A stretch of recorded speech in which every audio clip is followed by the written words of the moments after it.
Jamani, hiyo tarehe 9 Disemba tumesema tunataka kuandamana kwa amani. Tumewacheki wahuni, lakini kwa sababu kama tulivyowacheki polisi, tulivyotumia barua kwamba sisi tunataka kuandamana kwa amani, itabidi tuwatumie barua pia wahuni namba chafu, sijui 2010 au 45 sijui 32 au wachekelea maovu, kwa sababu hata maandamano yaliyopita watu walianza kwa amani. Kwani wale wahuni walipigiwa simu? Wale namba chafu walipigiwa simu? Kwa hiyo tusije tukajikuta tunaanza kupigwa za vichwa tena. Wahuni watanyea shughuli, wataharibu kila kitu.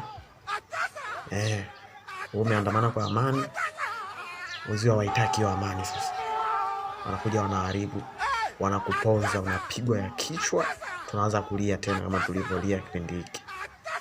Jamani, haya, utakufa, you will die. Utakufa bibaya wewe. Na kuhurumia.